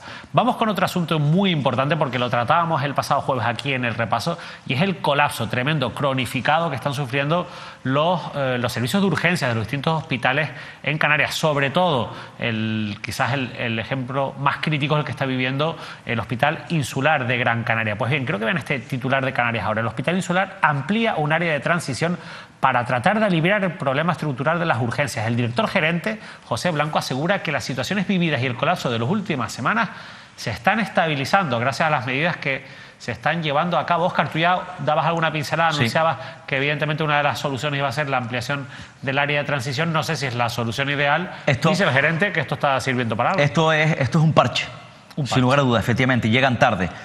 Aunque parece que podría resolverse. Es la puesta en marcha de un nuevo área dentro de este hospital para tratar efectivamente de amortiguar esa crisis sanitaria que está viviendo no solamente el Hospital Insular de Gran Canaria, sino entiendo también que el resto de servicios de urgencia de los hospitales de referencia de Canarias.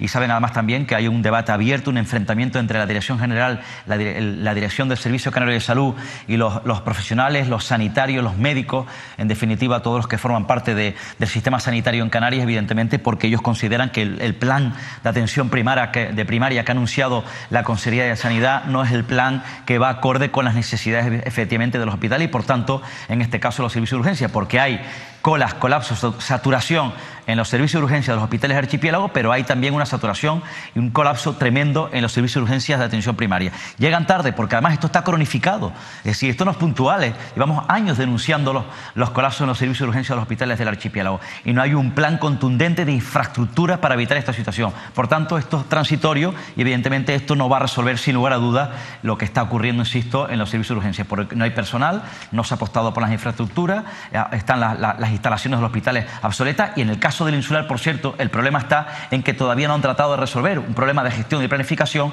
insisto, la puesta en marcha del anexo al hospital para tratar de aliviar la situación de saturación, insisto, y de colapso que está viviendo no solamente urgencia, sino el Hospital Insular en su totalidad. De hecho, nosotros hemos hablado con algunos representantes de los trabajadores y coinciden un poco en la opinión que tú dices. Esto es un parche al que no le ha quedado más remedio al Servicio Canario de Salud y al hospital, en este caso Insular, que poner en marcha ante las imágenes, las críticas. Porque la situación fue caótica la semana pasada. Caótica que se está viviendo ya insostenible por completo. Pero bueno, en ese sentido, como se considera que esto es un parche y que los problemas de la sanidad pública en Canarias van mucho más allá de este grave, en cualquier caso, problema de los servicios de urgencias de los hospitales, este sábado, está convocada una gran manifestación sanitaria este 25 de marzo, de la que ya le hemos hablado aquí en este programa y en otros espacios de Canarias al Día en varias ocasiones. Hoy tocaba recordarlo, lo recordamos también con este titular de Canarias Ahora, convocada una movilización este fin de semana en Gran Canaria y Tenerife en defensa de la sanidad pública. Los colectivos de trabajadores de Sanidad Canaria Unida, esta asociación de reciente creación,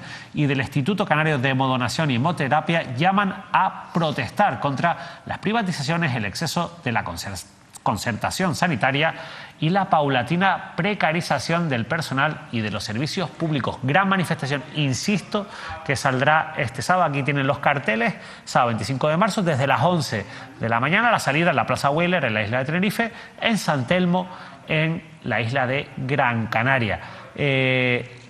Decía yo manifestación el domingo hay convocado una gran manifestación en Madrid, otra más de esa marea blanca sanitaria. En Canarias, una de las cosas que desde hace tiempo se viene planteando es ¿por qué en Canarias, con la sanidad como la tenemos, la sanidad pública, con los datos de lista de espera, con el colapso de las urgencias del que le hemos hablado, con toda esa concertación con hospitales privados que siguen engordándose, siguen ganando más dinero los hospitales privados con la sanidad en Canarias? Bueno, con tantos problemas que, insisto, hemos tratado tantas veces aquí, mucha gente se pregunta por qué en Canarias la gente no sale a protestar. Bueno, estas son imágenes de la primera manifestación que convocó ya en el pasado, a mediados del pasado mes de febrero, esta asociación de reciente creación. Esto fue en 3 semanas y la verdad que asistieron unas aproximadamente 500 personas. Fue todo un éxito, insisto, por una manifestación, porque era en 3 semanas, porque se hizo prácticamente sin tiempo. Ahora, con tiempo ya preparada y un día que no es laborable en este caso, como es el sábado, o no es laborable por lo menos para la mayoría de los trabajadores, es un día ideal para salir a protestar, no solo el personal sanitario, no solo el personal no sanitario de los centros de salud y hospitales, sino también usted como ciudadano, si considera que la sanidad pública en Canarias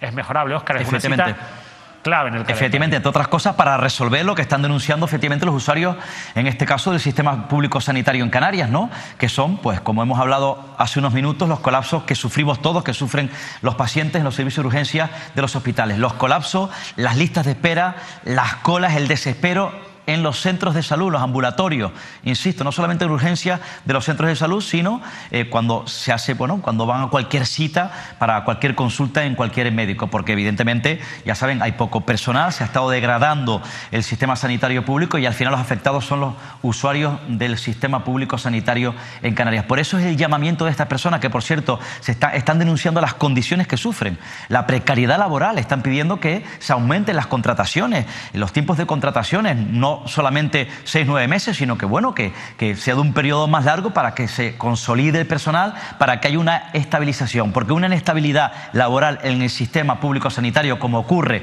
en educación, ¿a quién afecta? Pues en este caso a los que en educación al alumnado y en sanidad a los usuarios, en definitiva a todos nosotros. Yo me uno además a ese llamamiento, hay que salir a la calle para evidentemente que protestar, para denunciar que haya una gestión y una planificación eficaz y que la gente tenga un acceso a la sanidad pública de manera digna y no, como ha ocurrido recientemente, como denunció el enfermero de la semana pasada, situaciones caóticas, lamentables, tristes en los servicios de urgencia del Hospital Insular. Bueno, pues ya saben, el 25 de marzo, este sábado, a partir de las 11, tanto en Gran Canaria como en Tenerife, en San Telmo y en la Plaza Weyler, pues esta gran marea blanca que veremos si tiene un éxito, insisto, mayor que la última convocatoria y si llega a acercarse a esos grandes movimientos de masa que estamos viendo en la Comunidad de Madrid. Antes nos vamos a ir a Fuerteventura rápidamente porque ahí el caos político lo llevamos contando en diferentes programas a lo largo de los últimos meses. Bueno, pues se está cerrando con un capítulo anunciado, por lo menos por muchos expertos y por nosotros mismos aquí en nuestro plató en Canarias al Día, ese agónico final que está viviendo ese gobierno en minoría de 2 consejeros que tiene ahora mismo el Cabildo de Fuerteventura. Pero antes, una parada rápida para comentar una noticia que conocíamos a lo largo de la tarde de hoy y que creo que tiene un interés teniendo en cuenta que también es un asunto que en algún momento llegamos a tratar aquí en esta mesa. Vean este titular de Atlántico. Hoy fue el primer medio en el que yo leí la noticia, después lo reprodujeron el resto de medios. Archivada la causa contra Casimiro Curbelo por una pelea nocturna en la que se imputa a su hijo. Sobre esto hay dudas sobre si está imputado o no el hijo, pero la realidad es que el magistrado Alejandro Carrillo mantiene, en este caso ha decidido archivar la causa, la parte que afecta a Casimiro Curbelo, y sigue habiendo otras 2 personas investigadas en la causa. Óscar, esto tiene que ver con aquel espectáculo bochornoso. Sí, espectáculo bochornoso que fue grabado en vídeo, una persona que se acercó a Casimiro Curbelo y a otras personas que lo acompañaban, los increpó, pero la reacción violenta que hubo sobre esta persona le llevó a presentar una denuncia y de momento en la parte de Casimiro Curbelo, al que en el vídeo en todo momento se ve que mantiene una actitud pacífica, ha sido archivado. Sí, efectivamente, además de una manera el denunciante, ¿no? El que recuerden, eso ocurrió en un karaoke, en un local de ocio nocturno en la avenida Anaga, en Santa Cruz de Tenerife, donde efectivamente, donde parecer el propio Casimiro Curbelo, que tenía su derecho efectivamente a disfrutar del ocio, ¿no? Como cualquier persona celebraba junto a su hijo y otras personas que le acompañaban, un grupo de personas, un cumpleaños, insisto, y a la salida, bueno, se encuentran como un personaje, un individuo, trata de preguntarle. Yo entiendo además también, yo lo digo, ¿no? Desde mi punto de vista, creo que sobraba la actitud del propio denunciante, creo que trataba de provocar en cierta medida o invadir, mejor dicho, la intimidad del propio Casimiro Curbelo, porque ocurrió a la salida y le preguntaba cuál era su opinión acerca, si no me equivoco, del proyecto de Cuna del Alma, ¿no? Y le grababa, evidentemente, bueno, el propio Casimiro Curbelo le daba a entender que no era un proyecto que dependiese de él, ¿no? Y bueno, en aquel momento, a raíz de eso que ocurrió, porque parece, bueno, vimos las imágenes, trataba de intimidar al propio Casimiro Curbelo, insisto, a la salida de ese 4:30 de la mañana, de ese local 12 nocturno en Santa Cruz de Tenerife, y ahí se provoca una situación de tensión, ¿no? Entre personas cercanas al propio Casimiro Curbelo, donde, bueno, luego parece que se produce una agresión, una reyerta, ¿no? El propio denunciante, el hombre que grababa a Casimiro Curbelo, denuncia a los que supuestamente le agredieron. Al final hemos conocido ese auto, como decía, efectivamente se archiva de cualquier tipo de responsabilidad al propio presidente del Cabildo Insular de La Gomera y diputado regional, el señor Curbelo, pero sí que es verdad que en este caso se mantiene como investigado a dos individuos, dos personas que yo desde luego desconozco quiénes son. Yo he leído el auto, pero los nombres los desconozco. Son dos individuos, dos personas. El denunciante queda como investigado por un delito de lesiones al haber agredido, en este caso, a la otra persona investigada, porque al parecer, con diversos puñetazos en el rostro, esa persona además agredida tuvo que ser atendida, en este caso al parecer, por sus heridas, no sé si en un centro sanitario, y luego la otra persona, insisto, también queda como investigado por un delito de lesión leve. En este caso, al parecer, no fue tanto la secuencia o las secuelas de esa agresión. En cualquier caso, la noticia es que queda archivada, efectivamente, esa posibilidad de que el propio Curbelo pudiese estar implicado en esa reyerta. Investigados dos personas, uno lesiones graves, otros leves. Insisto, el denunciante, la peor parte. Esto es la noticia, obviamente, por la figura o la presencia de Casimiro Curbelo, que es quien tiene una relevancia pública en todo esto, el diputado de la agrupación socialista Gomera, y por eso la noticia del titular es que ha sido archivada esta causa en lo que atañe a la figura de Casimiro Curbelo. Ahora sí, nos vamos a ir hasta la isla de Fuerteventura. Quiero que vean estos titulares. Les hablaba antes de esa muerte anunciada, o este final agónico que estamos viviendo a ese gobierno en minoría. Anulados todos los acuerdos del Cabildo de Fuerteventura posteriores al 22 de diciembre por gobernar solo con 2 consejeros. La delegación del gobierno en Canarias considera que la corporación perdió el quórum mínimo tras el cese de los 7 consejeros de Coalición Canaria y el abandono de los 4 del Partido Popular. Vean este otro titular. Diario de Fuerteventura. Sergio Lloret, el presidente del Cabildo, sobre el requerimiento del gobierno para anular acuerdos. La única interpretación que cabe es la de los tribunales. Se ha actuado con tranquilidad y transparencia y no se oculta nada, sostiene el presidente del Cabildo de Fuerteventura. Bien, les decía antes que nosotros, muchos expertos, denunciaron o advirtieron que esto podía ocurrir.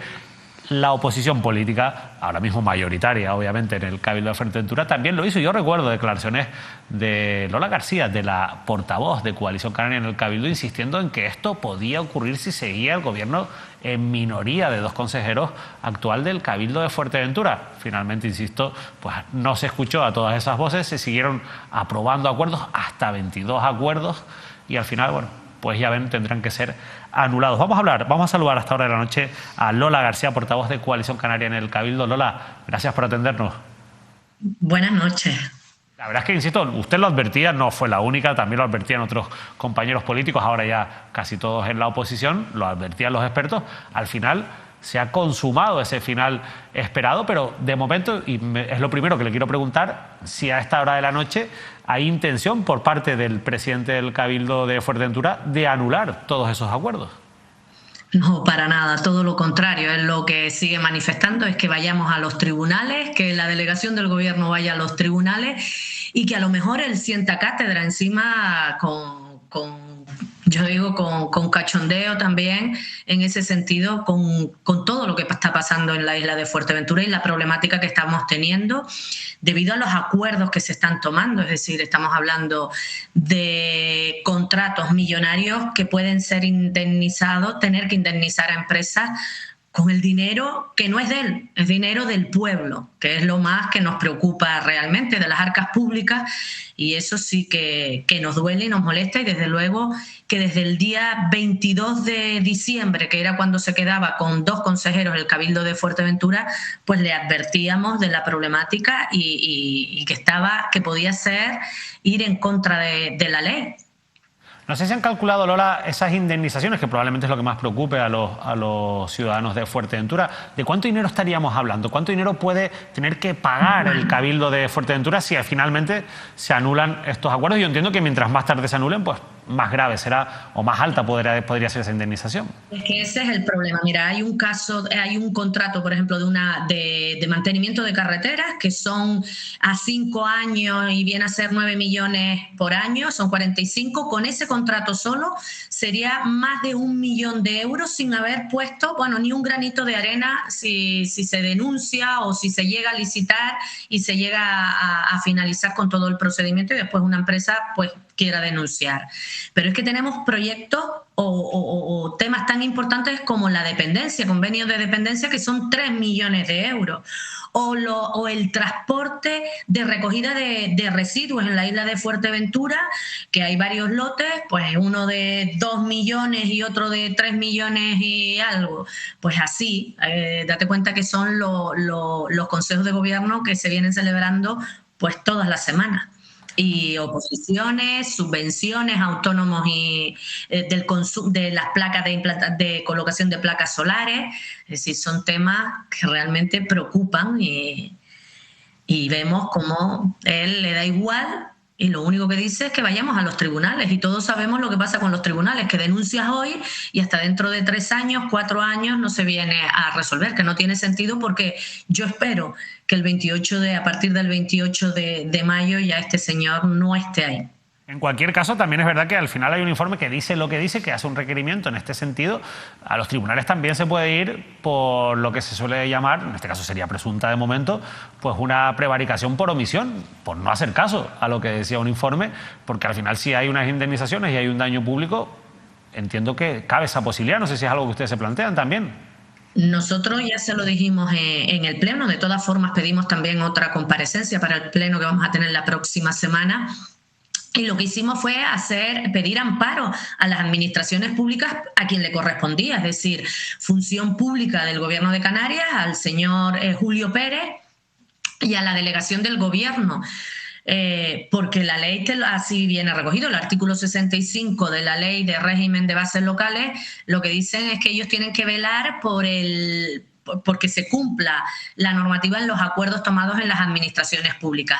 Es verdad que Función Pública, el señor Julio Pérez no ha contestado, pero sí la delegación del Gobierno. Y aparte hay un informe claro y contundente del secretario del Pleno que también, pues prácticamente el señor Lloret lo amenazó y decía que no teníamos derecho a ese informe. Es decir, cuando él habla de transparencia nada, porque lo que ha intentado es ocultar la información y que no saliera adelante ese informe del secretario que pedíamos los grupos de la oposición.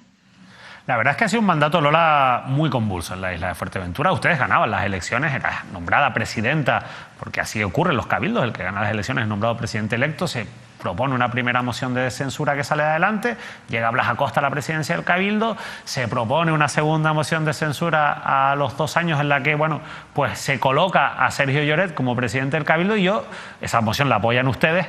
No sé si ahora, a toro pasado, después de todo lo que ha ocurrido, consideran que fue un error apoyar la moción de censura que hizo presidenta Sergio Lloret. Bueno, nosotros lo que estábamos buscando, viendo lo que está pasando, desde luego que sí, pero uno mira y en ese momento se nos vamos a marzo del 2021, donde no se habían aprobado unos presupuestos, donde estábamos en una crisis tremenda por la situación del COVID, una isla como Fuerteventura que habíamos tenido un cero turístico y que dependía mucho pues del trabajo de las administraciones, pues lo único que queríamos era darle estabilidad al cabildo y así entramos, no nos preocupamos de sillones, como ahora sí está haciendo el Partido Socialista, no nos preocupamos de sillones, sino lo único que queríamos era trabajar y darle estabilidad y garantías a la ciudadanía, tener la oportunidad de trabajar por nuestra isla, que fue lo que queríamos cuando nos presentamos a unas elecciones. Es verdad que ha sido una legislatura muy dura, donde ganábamos unas elecciones y al día siguiente, ni siquiera los 100 días de gracia que suelen dejar, al día siguiente de tomar posesión, nos presentaban esa moción de censura.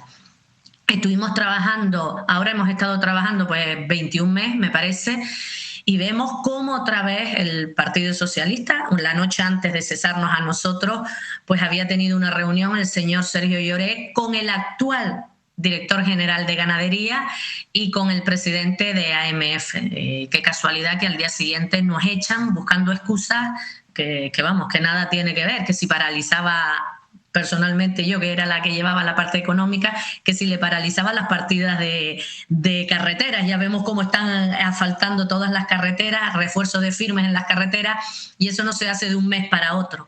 Entonces ahí nos hemos sentado, queríamos sentarnos con el Partido Socialista, con el Partido Popular, para intentar buscar una solución, y el Partido Socialista se ha puesto de perfil y es el que ha permitido realmente que Sergio Lloret siga con Juan Nicolás al frente del Cabildo de Fuerteventura.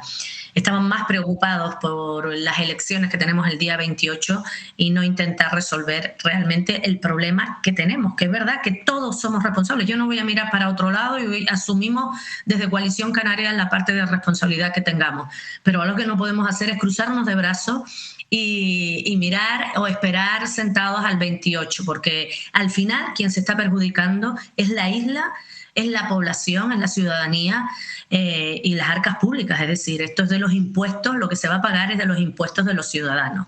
Y estamos en el peor momento, es decir, donde las familias no pueden llegar ni a fin de mes, con la infracción, la subida de la cesta de la compra, el transporte, la subida del combustible. Vemos todo lo que está pasando en una isla que depende tanto del turismo, que sí, afortunadamente va bien el turismo en la isla de Fuerteventura, pero esas subidas de precios nos están afectando, y encima, con toda esta problemática que estamos teniendo en el Cabildo de Fuerteventura, pues mal nos va.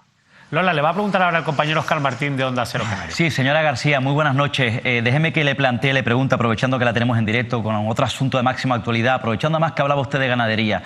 Entiendo que en la isla de Fuerteventura se conoce todo el mundo. Yo le pregunto, para que nos ayude a entender algunas claves, ¿conocía usted personalmente o conoce personalmente usted, insisto, porque ahí se conocen todos, a Juan Bernardo Fuentes, Tito Berni y a su sobrino Taisé Fuentes? Sí, aquí, como bien dices, nos conocemos todos, una población de 120.000 habitantes y nos conocemos todos, y en el mundo de la política más todavía. Sí, nos conocemos. ¿Qué le parece la que han armado el propio Tito Berni y su sobrino? Bueno, pues ahí, cuando estamos hablando de un tema de esto, está, oye, la presunción de inocencia va por delante. Pero la imagen que estamos dando o que se está dando de la isla de Fuerteventura, del sector ganadero, como decía antes, que es uno de los peores sectores que lo está pasando aquí en la isla de Fuerteventura por el tema de la doble insularidad, la subida de los costes del combustible, la subida de insumos que tuvimos que dar desde el Cabildo de Fuerteventura, 8 millones en ayudas a subvenciones al sector primario, y ahora vemos estas cosas y son las que no entendemos. Y cuando nos plateamos, y sobre todo sabemos que lo está pasando mal la familia, intentamos no entrar, pero vamos, esto no tiene sentido. Uno, cuando entra en política, es para intentar mejorar las condiciones de vida, mejorar ese sector, y vemos cómo le está afectando al sector ganadero, en este caso, en la isla de Fuerteventura. Personas que se levantan muy temprano para sacar adelante pues su ganadería, porque date cuenta que ellos no descansan ni un día, y que se hayan aprovechado de las circunstancias de estas personas, pues eso a todos nos ha cogido por sorpresa, y desde luego que se nos revuelve hasta el alma. ¿Y al mediador lo conoció? Porque parece ser que se crió en Fuerteventura, tenía una relación importante, un arraigo con Fuerteventura. No. Al mediador nunca lo he visto, nunca he hablado con él. Sí es verdad que dice que se ha criado aquí, en el norte, pero yo nunca he tenido una conversación con él y no me suena de haberlo visto nunca, Y muy rápidamente, ¿tanto poder tiene en el Partido Socialista de Fuerteventura la familia Fuentes Curbelo para que el PSOE coloque a Juan Bernardo Fuentes al frente de la Dirección General de Ganadería, que luego le dé la oportunidad de sustituir a Mañez en el Congreso y que luego le sustituya a su sobrino? Bueno, yo ahí en eso sí es verdad que no entro con las condiciones de cada partido. Y que a su vez el hermano de Juan Bernardo, que es el tío de Taisé, sea el actual delegado del gobierno en la isla.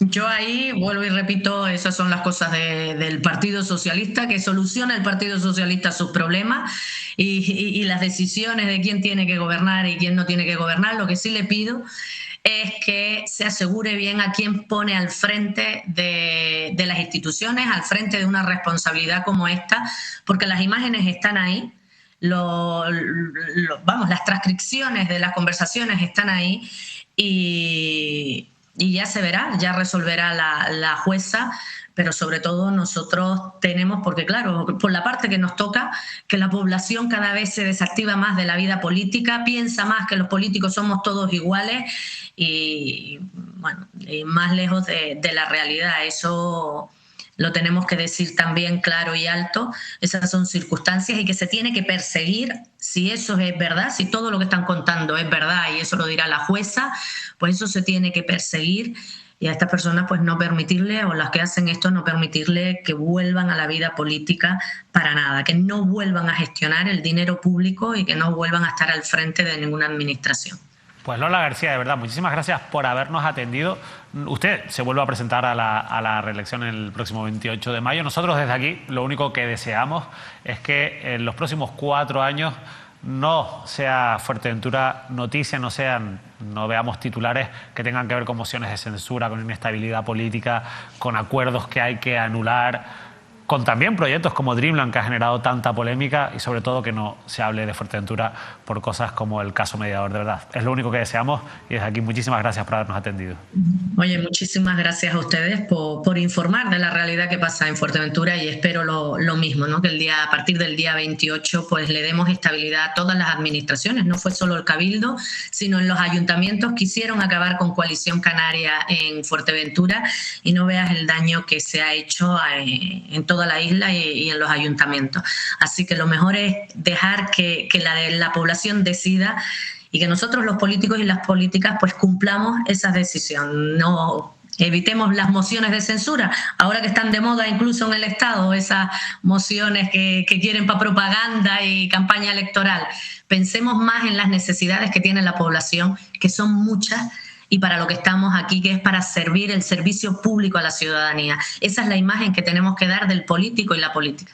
Pues muchas gracias. Lola García, la portavoz de Coalición Canaria en el Cabildo de Fuerteventura, nos ha acompañado para cerrar ya el programa del repaso. Óscar, la verdad es que fácil no lo tienen los ciudadanos de Fuerteventura, porque todos en mayor o menor medida han contribuido en parte a toda esta inestabilidad que se ha vivido. Cierto, efectivamente, lo que está ocurriendo políticamente en Fuerteventura, esta inestabilidad es imperdonable y además en una isla que se estaba recuperando poco a poco de un golpe tremendo, un golpe económico terrible, ¿no? Que provocó una situación en cuanto al desempleo y en el paro tremendo, porque además saben que Fuerteventura es puntera, es una isla que depende directamente del turismo, que sufrió como otras islas, como el resto de las islas, el cero turístico por la pandemia y que ha estado tratándose poco a poco con esfuerzo de recuperarse económicamente y se encuentra efectivamente con este espectáculo bochornoso que está sobrevolando la institución insular con esa inestabilidad política. Pues nada, Óscar, muchísimas gracias por habernos acompañado. Nos vemos la próxima semana. La actualidad no descansa. Estoy seguro de que el martes, cuando volvamos a sentarnos aquí, en este caso con nuestro director, con Manuel Artiles, en la tertulia, tendremos muchísimos asuntos que tratar. Ojalá que ya poco a poco nos vayamos olvidando del caso Mediador, no porque nos tengamos que olvidar, sino porque estamos ya un poco cansados de tantos escándalos. De tanto espectáculo, tanto circo. Y de tanto espectáculo y tanto circo. Ojalá que haya buenas noticias porque la causa judicial avanza y porque los responsables finalmente pues cada vez lo tienen más difícil. Ojalá sea así. Gracias. Buenas noches. Nos despedimos, que pasen una feliz noche.